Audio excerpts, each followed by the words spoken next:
اس آیت کریمہ کی جو دو تفاسیر مفسرین نے بیان فرمائی، ان میں ایک تفسیر ان معنوں میں لکھی کہ اس آیت کا جو لفظ ہے وَلَلْآخِرَةُ، اس آخرت سے مراد بعد میں آنے والا وقت، بعد میں آنے والی گھڑی، اور والأولا، اولا سے مراد پہلے جو گھڑی آ گئی، پہلے جو وقت آیا، جو وقت پہلے گزر گیا۔ اگر ان لفظوں کے یہ معنی لیے جائیں تو مفسرین نے اس کی تفسیر یہ لکھی کہ محبوب ہر آنے والی گھڑی میں آپ کا ذکر پہلے سے بلند ہوتا جائے گا، ہر آنے والی گھڑی میں آپ کی شان پہلے سے بلند ہوتی چلی جائے گی۔ کیسے بلند ہوتی چلی جائے گی؟ یہ سورہ ضحیٰ میں نے اس کا شان نزول بتلایا کہ اس وقت یہ سورت نازل ہوئی تھی جب کفار مکہ حضور کے اعلان نبوت کے بعد حضور کا دل دکھا رہے تھے، سرکار دو عالم صلی اللہ علیہ وسلم کو تانے دے رہے تھے، لیکن دیکھیے رب اس وقت اس سورت کو نازل فرما کے محبوب سے یہ وعدہ فرما رہا ہے کہ محبوب اگرچہ اس وقت جو ظاہری شان و شوکت ہے ان کافروں کے پاس ہے، ظاہری طور پہ زیادہ مالدار یہ کافر ہیں اس وقت، محبوب اگرچہ بڑے بڑے سردار ان کافروں کے ساتھ ہیں اس وقت، لیکن آپ رنجیدہ مت ہو، ہر آنے والی گھڑی آپ کی شان کو بڑھاتی چلی جائے گی، ہر آنے والا وقت آپ کی شان کو بڑھائے گا، اور رب نے اس کو ثابت کر کے دکھایا۔ تاریخ اس پہ گواہ ہے، تاریخ کا مطالعہ کر کے دیکھیے۔ مکہ مکرمہ کے اندر اس وقت ایک جگہ تھی جس کا نام ان کافروں نے رکھا تھا دار الندوہ۔ مکے کے اندر یہ ایک جگہ تھی، اسے دار الندوہ کے نام سے انہوں نے مشہور کیا۔ یہ کافر انہوں نے ایک دن اس دار الندوہ میں ایک کانفرنس رکھی، ایک میٹنگ بلائی، اور اس کانفرنس میں کیا ان کا موضوع کیا تھا، مشورہ کیا کرنا تھا، میٹنگ کا ایجنڈا کیا تھا؟ اس میٹنگ کا، اس کانفرنس کا موضوع یا اس کا ایجنڈا یہ تھا کہ جناب محمد مصطفیٰ صلی اللہ علیہ وسلم کو اور ان پر ایمان لانے والوں کو ہم اتنا ستا رہے ہیں، ان کو بدنام کرنے کی سازشیں کر رہے ہیں، لیکن ہماری کوئی بھی ایسی حرکت، ہمارا منصوبہ کامیاب نہیں ہو رہا، ان کی عزتیں بڑھتی چلی جا رہی ہیں، ہم جتنا ان کو دبانے کی کوشش کرتے ہیں اسلام اتنا بڑھتا اور پھلتا پھولتا جا رہا ہے۔ جناب محمد مصطفیٰ صلی اللہ علیہ وسلم کو جتنا ہم بدنام کرنے کی کوشش کرتے ہیں ان کی شان اتنی ہی بڑھتی چلی جا رہی ہے، اور ہم جو کافر ہیں ہم بجائے عزت میں اضافہ ہونے کے ذلیل و خوار ہوتے جا رہے ہیں، آئے دن ہماری بدنامی ہوتی جا رہی ہے۔ اس صورتحال کو کنٹرول کیسے کیا جائے، مسلمانوں کو بدنام کیسے کیا جائے، اور کافروں کی عزت میں اضافہ کیسے ممکن ہے، یہ اس دار الندوہ میں جو کانفرنس بلائی گئی اس کا ایجنڈا اور موضوع یہ تھا۔ اس کانفرنس کے اندر مختلف کافروں کے بڑے بڑے سرداروں نے، عام عوام نے بھرپور طریقے سے شرکت کی، اور ایک ان کا بڑا جو حضور کی شان کو گھٹانے کی کوشش کرنے میں ان کی مدد کرتا ہے وہ بھی اس میں آیا۔ وہ کون تھا؟ اسے ہم ابلیس لعین کے نام سے یاد کرتے ہیں۔ یہ مردود ابلیس لعین شیطان، اس نے بھی اس دار الندوہ میں اس کانفرنس میں شرکت کی۔ پتہ یہ چلا کہ جو کانفرنس، جو میٹنگ، جو بیٹھک، جو محفل، جو مجلس حضور کے ذکر کو گھٹانے کے منعقد کی جائے جس کا مقصد یہ ہو حضور کی ذات میں کوئی عیب ڈھونڈنا، نقص نکالنا، سرکار کی شان کو کم کرنا، اس محفل میں وہ لعین ابلیس جو ہے یہ مہمان خصوصی ہوا کرتا ہے، کیونکہ ایسی محفل اسی کے ساتھی اور دوست یہ منعقد کرتے ہیں۔ بہرحال جب یہ میٹنگ ہوئی مختلف لوگوں سے رائے دی گئی، جی اپنی اپنی رائے دیں، مشورہ دیں کہ کیسے اس صورتحال کو کنٹرول کیا جائے،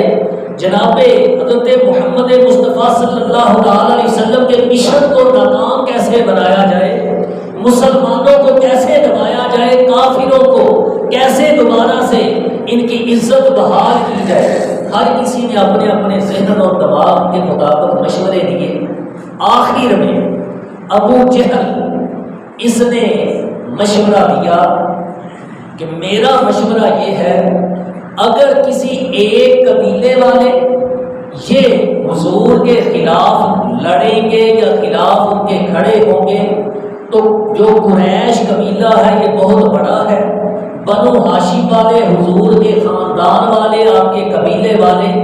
یہ ان سے جنگ کریں گے، لڑائی جھگڑا ہوگا، ہو سکتا ہے کہ پھر ہم ہار جائیں، اس لیے بہتر یہ ہے ہر قبیلے کا ایک ایک بڑا بہادر آدمی اس کو منتخب کیا جائے، یہ جتنے قبیلے ہیں ان میں سے ایک ایک بہادر آدمی آ جائے، جنگجو، یہ تلوار لے کے، اسلحہ لے کے، نیزہ لے کے آئے،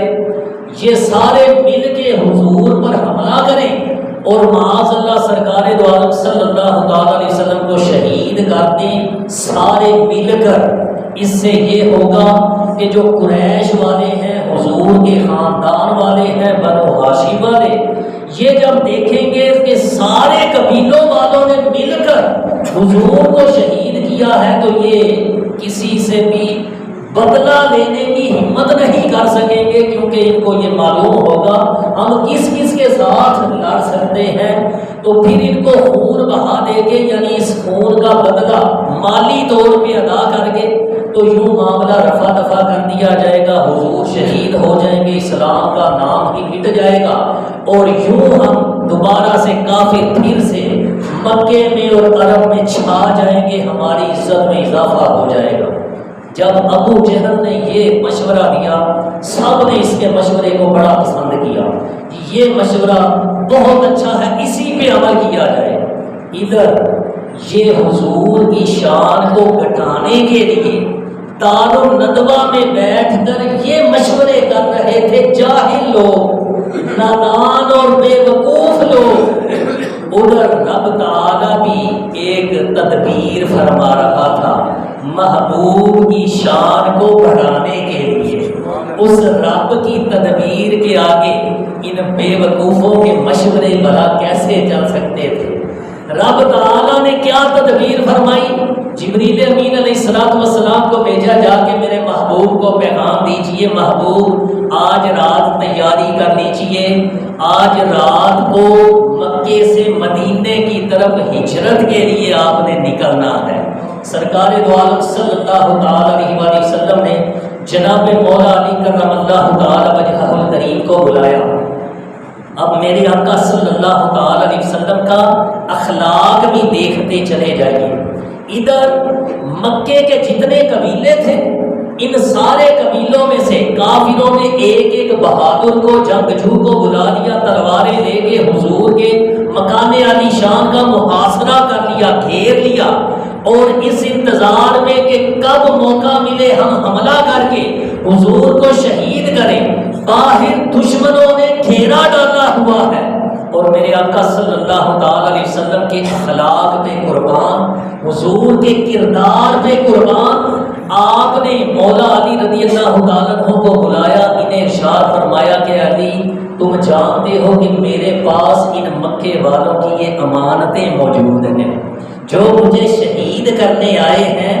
جو مجھے اپنا دشمن سمجھ رہے ہیں، ان لوگوں نے مجھے صادق و امین کہہ کر میرے پاس اپنی امانتیں رکھوائی ہوئی ہیں، اگرچہ یہ میرے جانی دشمن ہیں، میری جان لینے کے لیے آئے ہوئے کا حق رکھنا یہ محمد کی شان نہیں ہے، یہ میری شان کے خلاف ہے کسی کا حق دبا لینا۔ اور سرکار دو عالم صلی اللہ تعالی علیہ وسلم گویا کہ اپنے امتیوں کی بھی یہ تربیت فرما رہے تھے کہ حضور کی شان کو ماننا، حضور کا میلاد منانا، صرف جھنڈے لگانا ہی یہ حضور کا میلاد منانا نہیں ہے، امانت کی پاسداری کرنا بھی میلاد منانے کا طریقہ ہے، حضور کے احکامات پہ عمل کرنا بھی حضور کا میلاد منانے کا طریقہ ہے، سرکار کی لائی ہوئی شریعت کو اپنانا بھی یہ حضور کا میلاد منانا اور ان کی خوشی منانے کا طریقہ ہے۔ اس طریقے سے بھی حضور کو راضی کرنے کی کوشش کرنی چاہیے۔ بہرحال ادھر رات ہوئی، سرکار دو عالم صلی اللہ علیہ وسلم امانت مولا علی کے سپرد کر کے حضور نے جناب صدیق اکبر کو ساتھ لیا اور سورہ یاسین شریف کی تلاوت شروع فرمائی۔ حضور نے سورہ یاسین شریف پڑھتے جاتے اور مکان عالی شان سے باہر نکل رہے ہیں۔ حضور اپنے گھر سے باہر نکلے، اب اس صورتحال کو ذرا تصور میں لائیے کہ باہر دشمن کھڑے ہیں، ہاتھوں میں ننگی تلواریں پکڑے ہوئے، کہ جو ہی سرکار دو عالم صلی اللہ تعالی علیہ وسلم پر نظر پڑے ان پر حملے کے لیے ٹوٹ پڑے۔ یہ دشمن کھڑے ہیں، اندر جو موجود ہے جس نے ان کی نظروں سے بچ کے نکلنا ہے،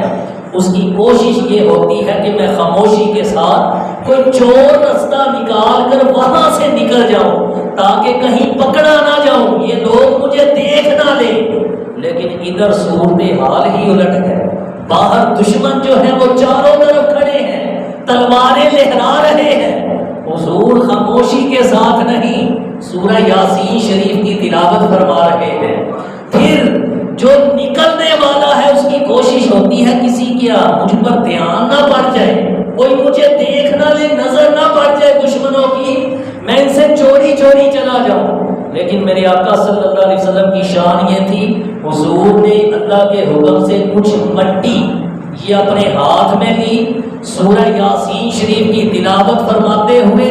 یہ مٹی ان باہر کھڑے ہوئے دشمنوں پر یوں حضور پھینک رہے تھے۔ ان کی نظروں سے بچ کر نکلنا یہ دور کی بات، حضور ان پر مٹی پھینک رہے تھے سورہ یاسین شریف کی تلاوت کرتے ہوئے، اور رب نے حضور کی اس مٹی میں ایسا اثر رکھ دیا، ایسا معجزہ عطا فرمایا کہ یہ بظاہر دونوں آنکھیں کھول کر کھڑے تھے، لیکن کیونکہ دل کے اندھے تھے حضور کو دیکھ بھی نہ سکے۔ سرکار دو عالم صلی اللہ علیہ وسلم ان کے درمیان سے یوں ہی شاہانہ چال چلتے ہوئے تشریف لے